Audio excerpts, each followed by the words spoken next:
In a wooden temple on the island of Hokkaidō, a small doll sits behind glass. Every year the priests take her out and cut her hair. Yet, defying all explanation, the hair simply keeps growing back. The child who owned this doll died in January 1919. Her own hair was never part of it. Her family left her in the temple's care back in 1938, and she has sat there, silently growing ever since. Her hair now falls below her waist, and nobody outside the temple has been allowed to find out why. Can you believe it? Is her hair actually growing?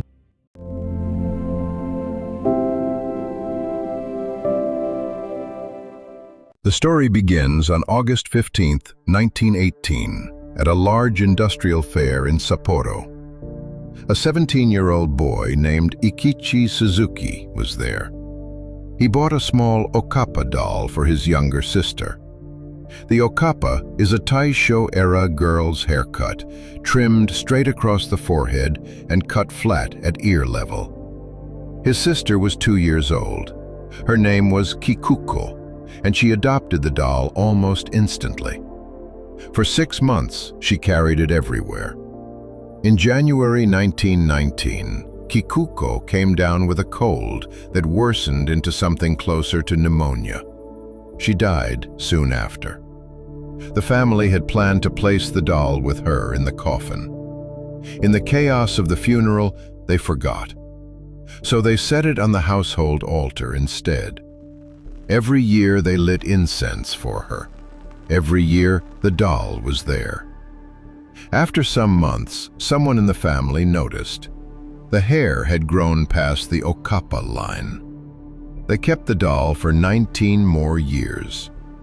When the family finally relocated in 1938, they did not take it with them, and they could not throw it away. So they drove to the Mannenji temple in Iwamizawa and asked the monks to take her. That was in 1938. The doll has been in the temple's care ever since. Today her hair reaches well below her waist. When she arrived at the temple, it was still cut to ear level in the original Okappa style. The priests perform a ritual trim once a year. The date has not been made public. It is conducted in private. Several English-language accounts state that a scientific examination confirmed the hair to be that of a human child. No lab has ever been named, no researcher, no date, no publication.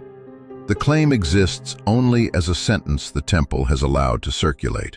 It appears uncited in almost every retelling of the story.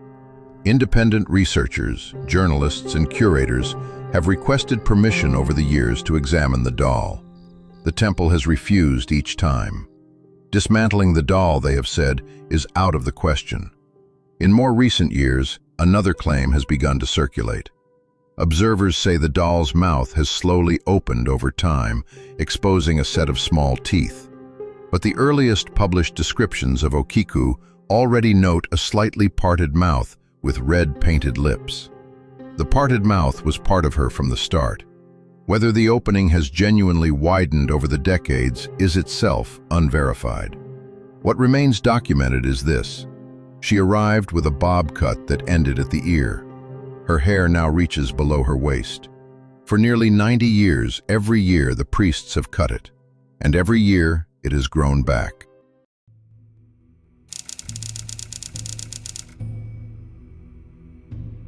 The most common skeptical explanation is a mechanical one. Some early 20th century Japanese dolls were built with human hair folded against the scalp and fixed in place with a natural adhesive. As the glue breaks down across decades, that stored hair can slowly emerge.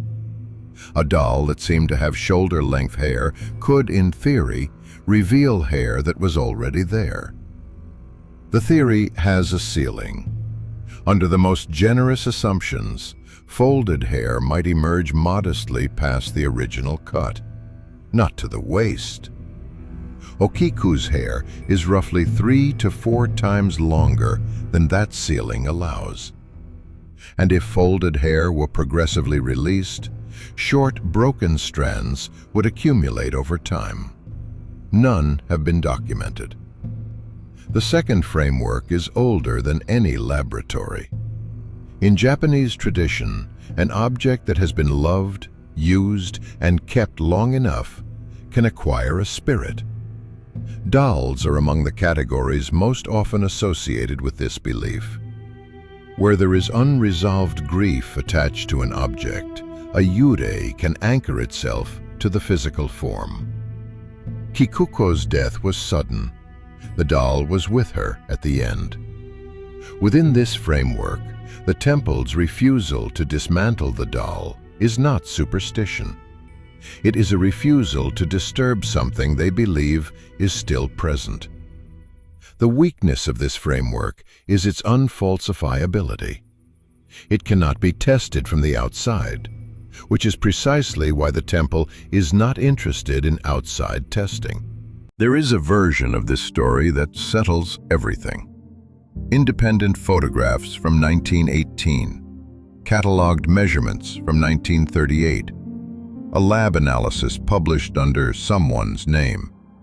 None of it exists, and the temple has made clear none of it will.